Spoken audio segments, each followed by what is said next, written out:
railways have always used coal to keep everything on the move. Thomas had once thought moving coal trucks was the worst job. With the railway listing on the stock market, moving coal was now as important as ever. You trucks have been very good to me today. The thinner you empty up, the better. We're thicker with coal.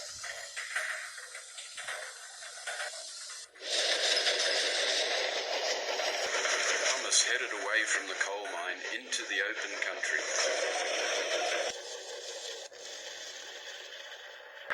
Thomas lay upside down with severe burns. The coal trucks were completely destroyed. A local potato farmer raised the alarm, and help was soon at hand.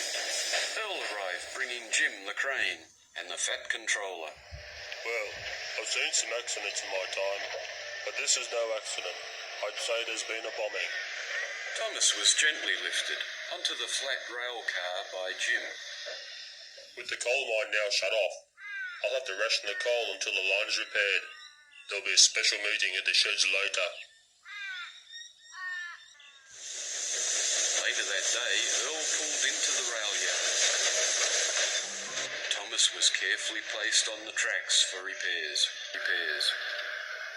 You're right. This has been a very sad day for the railways. It seems there's a mad bomber on the loose. We must do all we can to be on the lookout for suspicious characters. The engines looked at each other. Come on, Noel. Earl, who are you looking at? I will issue all of you with video cameras as security devices, so use them wisely. The engines viewed the cameras still in their boxes. Noel surveyed the stock. Well, with all these new cameras, we can start a video club. Just look at the great features on these new cameras. Wow. Gleaming red Ted quickly formulated the rules stating, I challenge all the engines to produce a video on any subject within a month. The best video will win a boiler flush. The engines mounted their cameras and made safe for the night, but on everyone's mind was the threat of a mad bomber. Next morning saw Andy the Diesel enter the yard boasting, So your coal supply has all dried up. It's about time you were all scrapped. Bob replied as he was still trying to turn his camera on. We might be old and dependent on coal, but we're survivors. Bob and Margot carried on delivering the food supplies down their branch line. Elsewhere, Scottish John was fitting some gas bottles as an alternative fuel. His video thoughts were on this process. Chris was working on a story based on a train's last journey.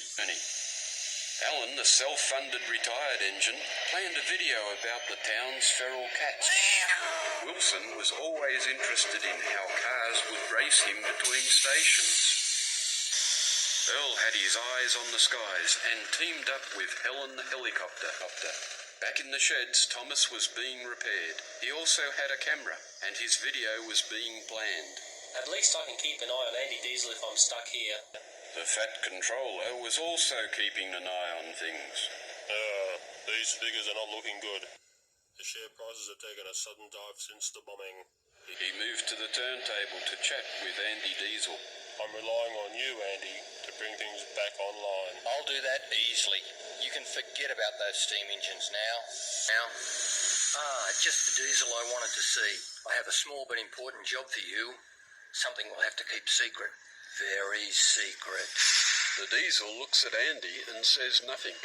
Andy's secret plans are whispered to the Black Diesel. That's my boy. I like the quiet ones. No back chat. Like I get from those clapped out dinosaur steamers. Same goes for you coal trucks. Clogging up every siding, serving your masters with stinking coal. What's that blue paint on your driver's cab? Have you been repairing that pesky Thomas engine? For a chap who doesn't say much, looks like you've been batting for the other side. My strongest advice to you is stick with me. I have connections in very high places, way above the fat controller. He's just a puppet who's about to lose his strings.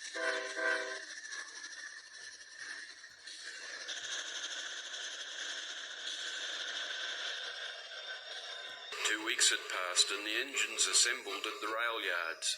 Off in the distance a storm was brewing, so all the engines packed into the sheds. Thomas was almost repaired and was being fired up to check for any boiler leaks. The Fat Controller made a brief announcement. I hope you're all getting used to your new cameras. Keep up the good work. Ted was curious about the videos. Okay, lads, we'll have a short movie night just to see how you've progressed. Earl was the first to show his work. The engines hissed at the first video. They had never seen the sheds from the sky before. I put my camera in the helicopter. Hey, just have a look at this where I went. Boy, there's some tremendous shots. It's a bit shaky, this. Oh, I don't like heights, but why is it shaking like that? It's all wobbly. Why don't you use a tripod? Oh, look at that shed right down there. Wow. An outstanding effort, Earl. Excellent titling, good composition, although some shots a little shaky. Bob was next, but was unable to remove the tape from his camera. Well, you see, it's a drama. It's very good. I act in it. One of the most exciting scripts that I've ever seen. Okay, Bob, don't give the story away. Chris, have you got something to show? Chris's video played, and silence fell upon the shed. The lightning outside enhanced the story as the thunder broke the silence.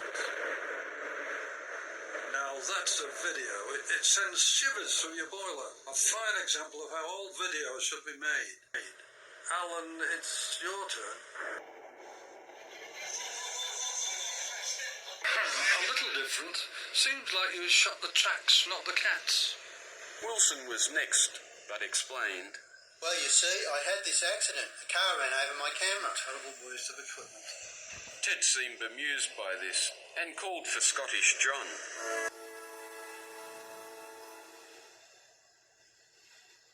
I'd like to tell you all about LP gas. It's very good to run your engine on.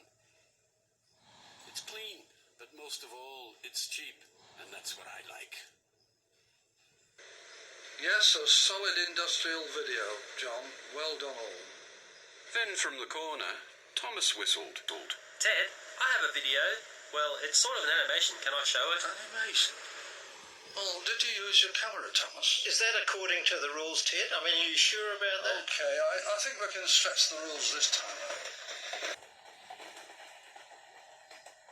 This is the best thing I've ever seen. I think I see something. What's that?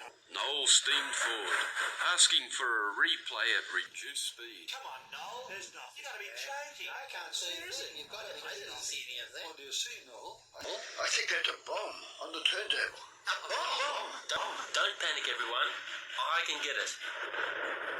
Thomas out of the shed. His driver placed the bomb on the running board and headed down the main line.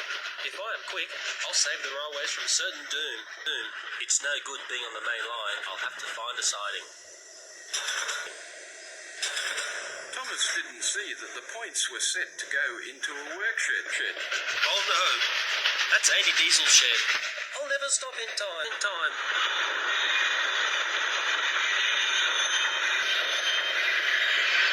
Andy couldn't believe his eyes. Oh no! Help! Help! Crikey! Not me!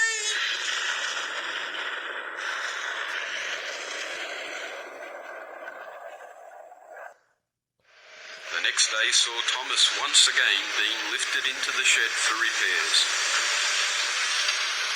Well, Thomas, you saved the railways and your video showed the bomber hard at work.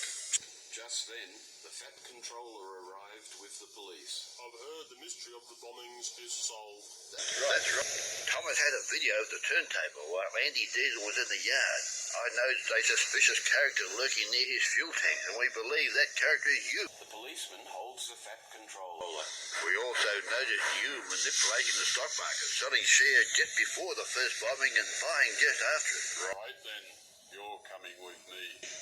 Thomas, your video was the key to saving the railways. Your brave actions also ridded us of that lazy Diesel. Thomas's video went on to scoop all the prizes in the video competition. It just goes to show that a little video can go a long way.